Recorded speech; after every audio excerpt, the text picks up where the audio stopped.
जी अस्सलाम वालेकुम student and class.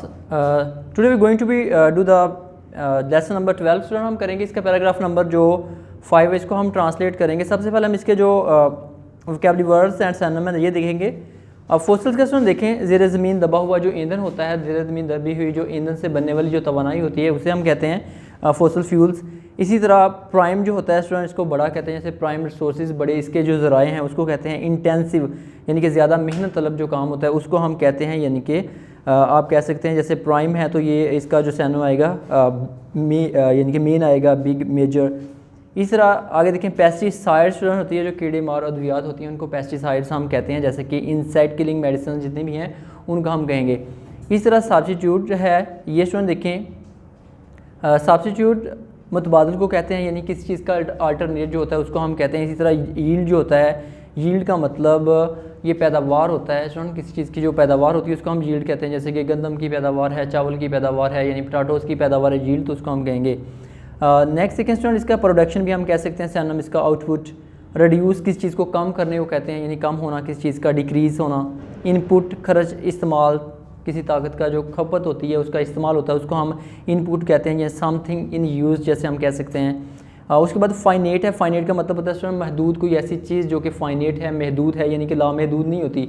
जैसे कि ईंधन है ज़मीन में दबा हुआ तो वो महदूद है, फाइनेट हम उसे कहेंगे। लिमिटेड और रिस्ट्रिक्टेड भी हम कह सकते हैं। डिप्लेशन स्टूडेंट किसी चीज़ की कमी को कहते हैं, रिडक्शन आप कह सकते हैं, उसके साथ आप डिक्रीज़ कह सकते हैं उसे। इस तरह नेक्स्ट है एक्सेलरेट स्टूडेंट। एक्सेलरेट का मतलब होता है, यानी कि एक्सेलेशन से लफ्ज़ है एक्सेलरेट, तेज़ करना किसी चीज़ को, एक्सेलरेट।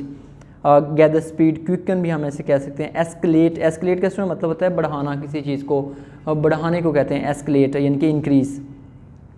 जी यहाँ पे देखिए स्टूडेंट जो इसका पैराग्राफ नंबर 5 है, फोसल एनर्जी, फोसल एनर्जी यानी कि ज़मीन में दबे हुए ईंधन से बनने वाली जो एनर्जी है, तवानाई है, प्राइम सोर्स यूज़, उसका जो बड़ा जो उसका जो बड़ा हिस्सा है, बड़ा उसका जो ज़राया है यूज़ फॉर फोसल प्रोडक्शन, उसको खुराक की पैदावार के लिए इस्तेमाल कर लिया जाता है। Use for the food production, यानी कि जो ईंधन है, ज़मीन में दबा हुआ जो ईंधन की तवानाई है उसको, उसका जो बड़ा हिस्सा है उसको किसके लिए यूज़ कर लिया जाता है, खुराक को बनाने के लिए, यानी कि फूड प्रोडक्शन के लिए। Nearly 80% of the world fossil energy, यानी कि 80% जो दुनिया की तवानाई है is being use by the developed countries, उसको डेवलप्ड कंट्री इस्तेमाल करते हैं। यहाँ पे स्टूडेंट दो चीज़ें हैं, दो टर्म्स हैं, developed countries and developing countries. Developed countries student वो होते हैं डेवलप्ड, ठीक है, डेवलप्ड ईडी इस पे लगा, यानी कि जो तरक्की याफ्ता हैं, जो तरक्की कर चुके हैं। और डेवलपिंग होता है तरक्की पजीर, यानी कि जो अभी तरक्की की मनाजिल तय कर रहे हैं। तो कहते हैं कि 80% से ज़्यादा जो एनर्जी है, 80% से ज़्यादा जो फोसल फ्यूल्स हैं उनको जो डेवलप्ड कंट्री हैं वही इस्तेमाल कर लेते हैं। The intensive farming technologies, intensive farming technology का स्टूडेंट मतलब होता है खेती बाड़ी के लिए जो तवानाई इस्तेमाल होती है उसको हम कहते हैं developing country. Develop countries use massive amount, वो उसको यानी कि जो इसके डेवलप कंट्री है वो इसको खेती बाड़ी के लिए इस्तेमाल करते हैं। Massive amount of fossil fuel energy, fertiliser बनाने के लिए, pesticides, irrigation and for machines as a substitute for the human labour, यानी कि इंसानों के तबादले के लिए जो मशीन यूज़ होती है उसके लिए, फर्टिलाइज़र बनाने के लिए, उसके बाद पेस्टिसाइड्स बनाने के लिए, उसके बाद जो है इसकी जो फार्मिंग के लिए, यानी कि एग्रीकल्चर के लिए, ज़राअत के लिए, खेती बाड़ी के लिए जो मुख्तलिफ आलात इस्तेमाल किए थे उसके लिए, यानी कि डेवलप कंट्री इसको इस्तेमाल करते हैं। इन डेवलपिंग कंट्रीज़, तरक्की पज़ीर मुल्क में कैसे इस्तेमाल इसको किया जाता है। डेवलपिंग कंट्रीज़ फोसल एनर्जी, तरक्की पज़ीर मुल्कों में फोसल एनर्जी, जो fossil energy has been used primary for the fertilisers and irrigation to help maintain yield, यानी कि वहाँ पे इसको किस लिए इस्तेमाल किया जाता है, फर्टिलाइज़र बनाने के लिए, आपाशी के लिए, और उसकी जो ज़रखेज़ी है ज़मीन की उसको मेंटेन रखने के लिए इसको इस्तेमाल किया जाता है। Rather than the reduce the human labour inputs, यानी कि बनिस्बत इस चीज़ के कि इंसानी जो ताकत है उसकी खपत को कम किया जाए, वहाँ पर फर्टिलाइज़र बनाने के लिए इसको इस्तेमाल किया जाता है। उसके बाद इसको आपाशी एरीगेशन के लिए इस्तेमाल किया जाता है, और उसके बाद इसकी जो फसल की एक पैदावार है उसको मेंटेन करने के लिए इसको इस्तेमाल किया जाता है।